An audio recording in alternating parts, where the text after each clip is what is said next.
बिस्मिल्लाहिर्रहमानिर्रहीम, अस्सलाम वालेकुम। ऐसे हमारे काश्तकार दोस्त जो इस साल चावल की फसल काश्त करना चाहते हैं वो ये वीडियो लाजमी देखें। आज हम चावल की पनीरी की काश्त के बारे में बात करेंगे, क्योंकि चावल की जो सीडलिंग होती है वो काश्त में अगर हम एहतियात करेंगे तो जो हमारा खर्चा है वो फसल को आगे तैयार करने में कम से कम मेरे ख्याल में तो 20,000 बच सकता है। क्योंकि जब आपकी फसल की सीडलिंग बीजा सही नहीं तैयार होगा तो आपको अपनी फसल के ऊपर खर्चा ज़्यादा करना पड़ेगा।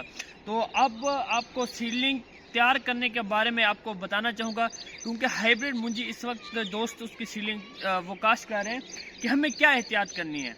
तो इस चीज़ के बारे में तमाम दोस्तों को इन्फॉर्मेशन देंगे।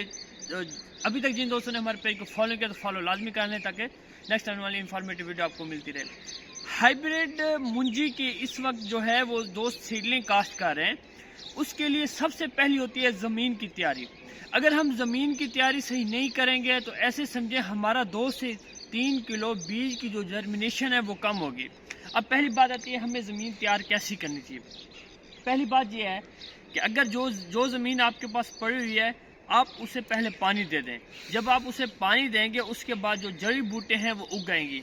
उसके बाद जड़ी बूटा उगने के बाद आप उसे रूटिवेटर कर देंगे। रूटिवेटर करने के बाद वो तलफ हो जाएंगी और उसके बाद आपने अपनी ज़मीन को खुश्क सही करना है। गीली ज़मीन बिल्कुल नहीं होनी चाहिए।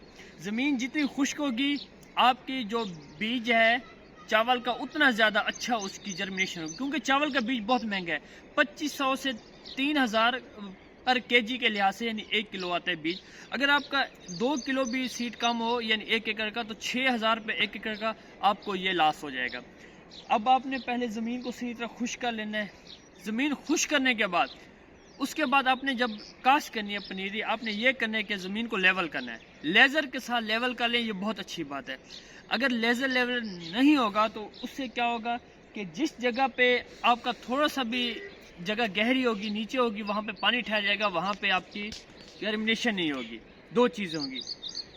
तीसरी चीज़ होगी कि हम जब भी ये सीड काश्त करते हैं तो हमें पहले इसके गोबर वगैरह डालना होता है। और गोबर डालने से पहले मैं आपको एक बात बताऊँ, आपने लेज़र के ऊपर ही काश्त करनी होती है। नीचे जगह नरम नहीं होनी चाहिए। अगर जगह नीचे ज़्यादा नरम होगी तो क्या होगा, जो सीडलिंग होगी वो अपनी जड़ ज़्यादा नीचे लेकर जाएगी, जिससे वो खेड़ते वक्त उसकी जो जड़ें हैं वो डैमेज हो जाएंगी और पौधे खुश्क हो जाएंगे। लेज़र के ऊपर ही आपने काश्त करना है। चौथी चीज़ वो आपको बताना चाहूँ कि आपने गोबर का जो इंतखाब करना है वो ऐसे गोबर का करना है, ऐसे जानवरों का करना है। आपने गोबर उठाना है जो या साइलेज खाते हो या घास चरी वाला खाते हो। जो लोग यानी ऐसा घास ना खाते हो कि जो लोग जड़ी बूटियाँ मुख्तलिफ काट के जानवरों को डालते हैं। अगर ऐसा होगा तो गोबर के अंदर भी जड़ी बूटियों का सीड आएगा, फिर जड़ी बूटियाँ ज़्यादा उगेंगी, जिसकी वजह से जो एक तो आपका जो सीड है उसकी हेल्थ सही नहीं होगी, वो अपना वक्त पे अपना कद मुकम्मल नहीं करेगी, इसकी वजह से पैदावार बहुत ज़्यादा मुतासिर। क्यों